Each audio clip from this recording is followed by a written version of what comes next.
Hello, everyone. Welcome back to the Broncos Podcast Network and YouTube for the latest episode of Broncos Now. As always, I'm your host, Sydney Jones. And coming up on today's episode, the Denver Broncos are set to host the New England Patriots this Sunday at Empower Field at Mile High. We'll hear today from head coach Sean Payton for the final time ahead of Sunday's matchup. And Broncos lead writer Eric Dellala joins the show for a game preview. All that and more coming up.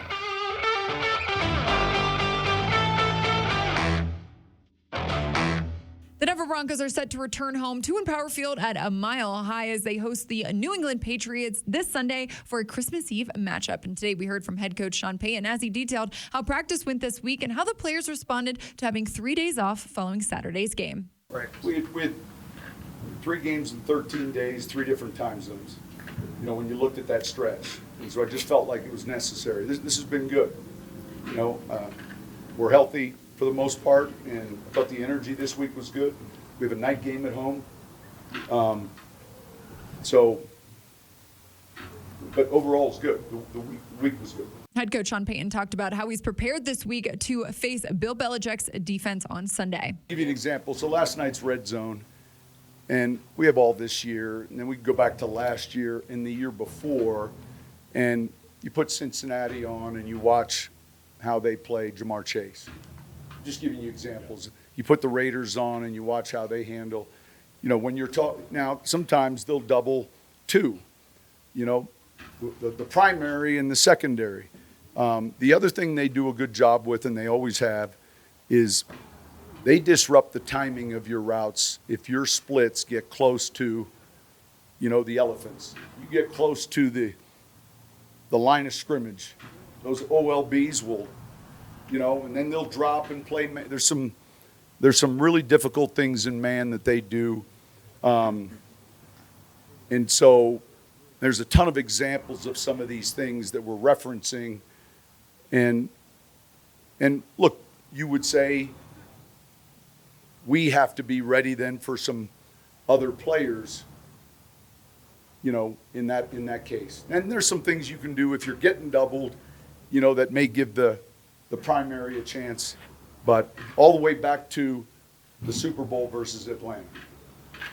Sean, watch that tape. Sorry. And there's Julio, and there's the lean, and there's the, all of it was last night. And for the Broncos defense, Sean Payton talked about where he feels like that unit is at right now. When an offense can generate a consistent run game, now, man, if it's 2nd and 4, every call in the plan is up. If it's 2nd and 8, I got to get back on schedule, I obviously staying ahead of the chains. This is a pretty good first down offense. Statistically speaking, they're one of the better first down offenses. So understanding what they're trying to do, they're close to 50-50 run pass. The ball's coming out quick, receiver screens, quick game. They'll take a shot or two, but he likes the tight ends. So we got to get acclimated as to, how they're playing. But back to the run, when you can have success with that, then you become easier. It's easier for him then and harder for the offensive coach. Plus, he spoke on the team's resiliency and their ability to bounce back. The one thing I would say is man, and I've told him this, that our resiliency, our, those things that are required in this business. You take any team, pick a team. The 49ers are playing as well as anyone. There was a stretch for them this year. It's coming, Philadelphia. And that's the fine line. There's no 1AA school to play. It's that close, and we've handled that well. Now it's time to take a look at this week's final injury report. Outside linebacker Nick Bonito and tight end Greg Dulcich both did not participate in practice today and have been ruled out for Sunday's game. Everyone else was a full participant. However, tackle Alex Palczewski was also ruled out of the game. Now joining me here in the Broncos podcast studio for a game preview is Broncos lead writer Eric Dellala. Eric, thanks for joining me today. Yeah, Sid, happy holidays. Happy holidays to you. It's going to be nice. Our first home game in the month of December, so it's going to be nice to be back at home, especially for the holidays too. It really will be. It's been a long time road trip, and I think for this team to get back at home playing in front of Broncos country will be good for this team, and we'll see if it snows Sunday. That could be fun. That could be magical.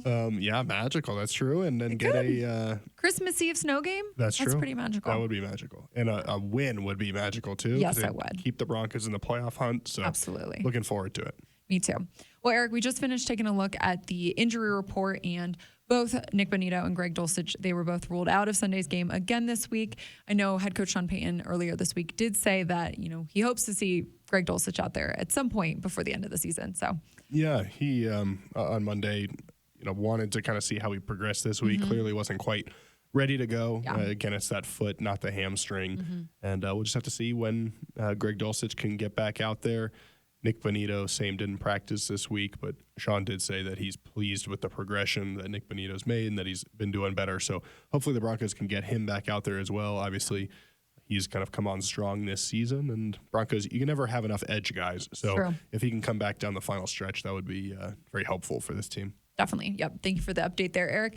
Now, looking at the matchup on Sunday, I know head coach Sean Payton said earlier this week that it's going to be a defensive battle, two of the best defenses in the league. Looking at the Broncos to start specifically, what do you really hope to see, or how do you hope to see this defense just bounce back? Where do you think they can improve on this week? Yeah, it's got to be on the early downs. And you heard Vance Joseph talk about that. You heard Sean talk about it on Friday. When this team, and it's not all that different from many defenses, when you can be good on early downs, first down, put them in 2nd and 8 instead of 2nd and 4, stop the run, hold them to a short gain, it really decreases what opposing offenses are able to do. For sure. And so if you're the Broncos defense last week against the Lions, you did that a little bit in the first quarter, but then after that, it really became a situation where the Lions were dictating the terms of the game. They were rushing the ball really well on first down or throwing for big gains, and it was 2nd and 4, 2nd and 1, 3rd and short, and it becomes difficult for a defense to attack when that's happening. So against this offense in New England, got to find a way on early downs to stop the run, put them in 2nd and long, kind of get them off pace so that on 2nd down you got to try to catch back up to where you need to be, put them in 3rd down situations. Ramondre Stevenson ruled out, so that's obviously their starter there, or one of the top players there. Still have Ezekiel Elliott at running back, but one of their top rushers is out for this game, so that will play a factor here. And just get to the point where you can rush the passer, get after Bailey Zappi, second-year player, obviously replace Mac Jones and put some pressure on him. And if you're able to do that, hopefully the Broncos can have success. But as Sean Payton pointed out, the Patriots are one of the best first down offenses in the league. So got to find a way to maybe buck the trend there, then get them behind the sticks and go to work. Now, Eric, looking at the Patriots defense, I know there's been a lot of talk this week just about, how good they've been in recent weeks, really the whole season. They rank atop in a lot of categories in the league right now. What challenges do they really present for this offense on Sunday? Yes, the Patriots are going to do a couple of things. One, they're going to stop the run, which we know that the Broncos, that's kind of their first thing they want to do offensively is get the ground game going. We see them have a lot of success there, and then they want to take shots down the field, and the Patriots do a good job of stopping those explosive plays as well. You look back to Week 14 against the Chargers, the Broncos run the ball really well, or well enough rather, and then take shots down the field to Cortland Sutton, et cetera, and are able to really get the offense going. And so in some ways, the Patriots' strengths and what they do well matches up well with what the Broncos want to do. So it will be a bit of a challenge from that perspective. And then I think the other thing is we know that Bill Belichick, as a defensive mind, just always will take away what you want your top option to be, just in terms of a player. And so sounds like from what we've heard, and you never know what Bill Belichick has up his sleeves, but sounds like Sean Payton expects him to take away Cortland Sutton. And so, how do the Broncos find ways to still get Cortland Sutton involved? Do they count on Jerry Jeudy? Is it Marvin Mims? Is it L.J. Humphrey? Is it Lucas Kroll at tight end? They've got to find a way to combat that. But I do think it will be a challenge. I think one thing the Broncos have to do is just stay patient here and not get frustrated if you're not able to put up a bunch of points right away. We heard Russell Wilson talk about when the Broncos played the Vikings, when they played the Browns, that patience is required to play well against these good defenses. And What I will say is we have seen the Broncos have some success. Cleveland all week we talked about how good their defense is, how much of a struggle it was going to be. That's true. And then the Broncos went right down the field and scored. Yeah. There was an early turnover, but otherwise, kind of scored again there in the first half and really kind of controlled the game. And so maybe there's a chance. I talked to Jerry Jeudy about this team just having success against those top defenses, and it does sound like there's a pride element there of being able to go out and succeed against anybody. So hopefully the Broncos are able to find a way, put a good game plan together.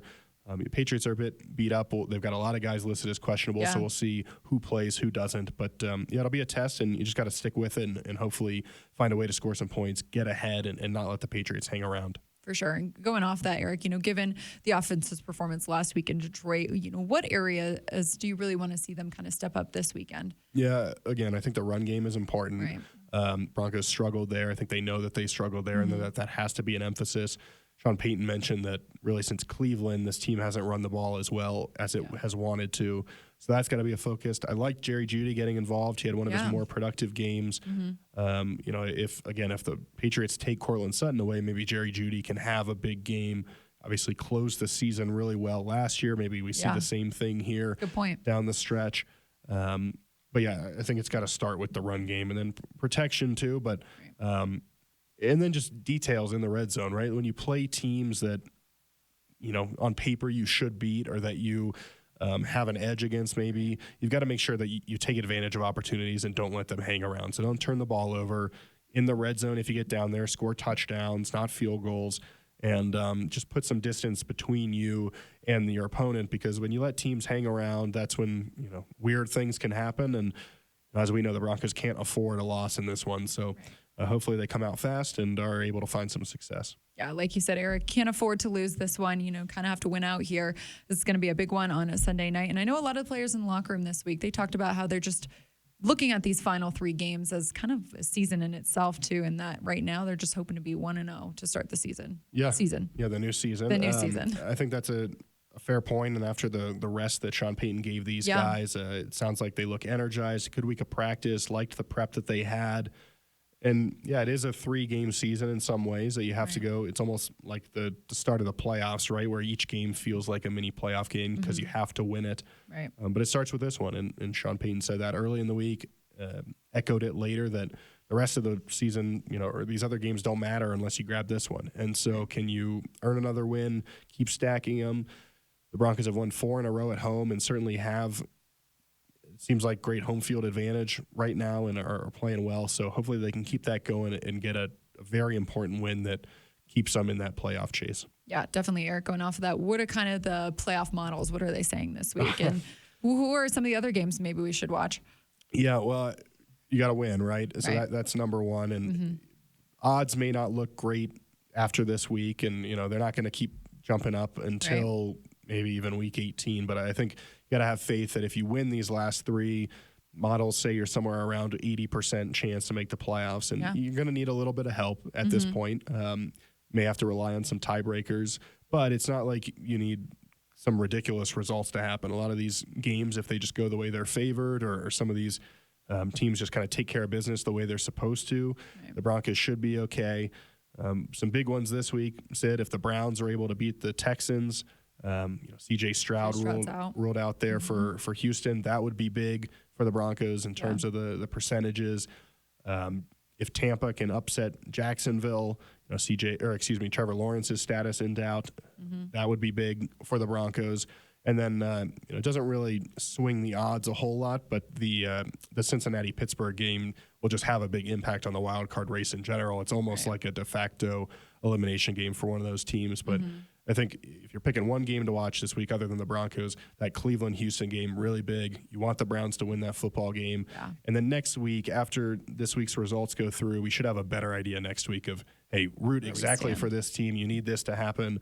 Right. And but a Broncos win each week has to be a part of it as well. Absolutely. Well, Eric, looking forward to the game on Sunday. Appreciate you joining the show today. You got it, Sid. Well, that's going to do it for today's episode of Broncos Now, Broncos Country. Thanks so much for tuning in. Hope to see you all at Empower Field at a Mile High this Sunday. But if not, I will meet you right back here on the Broncos Podcast Network and YouTube on Tuesday after the holidays. I hope you all have a wonderful weekend. I will see you all then.